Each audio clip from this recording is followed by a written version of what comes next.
میں تو قسم کھا کے یہ کہنے تیار ہوں کہ دیوبندیت مکمل نہیں ہوتی جب تک کہ غریب نواز کے قدموں میں اجمیر نہ جایا جائے، دیوبندیت مکمل نہیں ہوتی جب تک کہ غریب نواز سے ہوتے ہوئے آگے نہ جایا جائے، ارے دیوبندیت مکمل ہو ہی نہیں سکتی جب تک کہ ہمارا سلسلہ خواجہ اجمیری کے قدموں میں اجمیر شریف نہیں پہنچتا۔ ہم تو خواجہ کے دیوانے ہیں، ہم تو خواجہ کے غلاموں کے غلام ہیں۔ میرے علماء دیوبند کو لیتے ہیں کہ تم ولیوں کو نہیں مانتے، تم خواجہ اجمیری کو نہیں مانتے، اللہ کی قسم ہمارے نزدیک پہنچنے والے دعاؤں میں ہاتھ دیے ہوتے ہیں، اے اللہ خواجہ کے وسیلے سے ہماری دعاؤں کو قبول فرما لے۔ ہم تو یہ چاہتے ہیں کہ خواجہ کی زندگی کو اگر کسی نے اپنا لیا تو یہی سب سے بڑا عاشق رسول ہے۔ یہی بات تو ہم بہت پہلے سے کہتے ہوئے نظر آ رہے ہیں کہ جب تک جو ہے سرکار غریب نواز کے قدموں میں خود کو ہم قربان نہیں کریں گے تو یہ عاشقی کی دلیل نہیں ہے، عشق کا نام نہیں ہے۔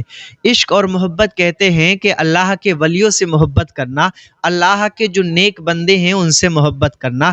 جب سنی بریلوی حنفی کوئی کہتا ہے کہ ہم جو ہے قادری ہیں، ہم چشتی ہیں، ہم صابری ہیں، تو پھر جو ہے لوگ طرح طرح کی باتیں کرتے ہوئے نظر آتے ہیں۔ یہ دیوبندی ہیں، دارالعلوم دیوبند کے پڑھے ہوئے ایک فاضل نوجوان خطیب ہیں جو کہہ رہے ہیں کہ دیوبندیت مکمل ہی نہیں ہو سکتی جب تک کہ سرکار غریب نواز کے قدموں میں ہم قربانیاں نہ دے دیں۔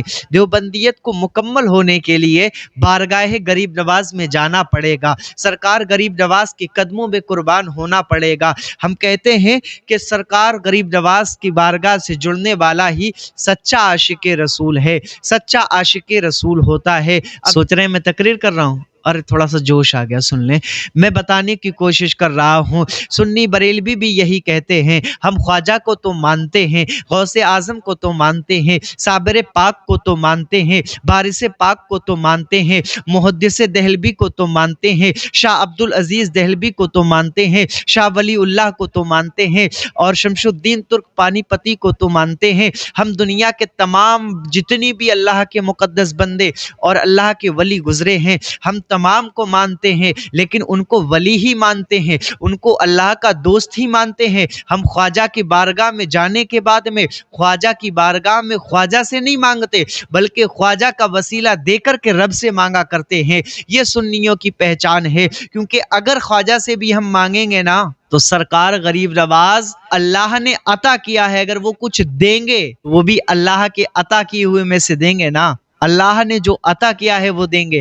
اب ذرا آپ دیکھیں کہ یہ کوئی دیوبندی مولوی ہیں جنہوں نے بڑی اچھی بات کہی۔ اب دیوبندی حضرات سے میں کہنا چاہوں گا کہ جب کوئی بریلوی خطیب ایسی تقریر کرتا ہے تو بہت جو ہے تم لوگ انگشت نمائی کرتے ہوئے نظر آتے ہو، انگلیاں اٹھاتے ہو۔ اب کیا کہو گے؟ اب آپ کی دیوبندیت تو مکمل نہیں ہو سکتی نا جب تک کہ سرکار غریب نواز کی بارگاہ میں حاضری نہیں دو گے۔ تو ہم بھی یہی کہتے ہیں۔ میرے محترم ناظرین جو دیکھ رہے ہیں وہ اس کو دیکھیں، سمجھیں، اور اس کے بعد اپنا پیارا سا ایک کمنٹ ضرور کریں، مجھے بتائیں کہ آخر آپ کے دماغ میں کیا ہے۔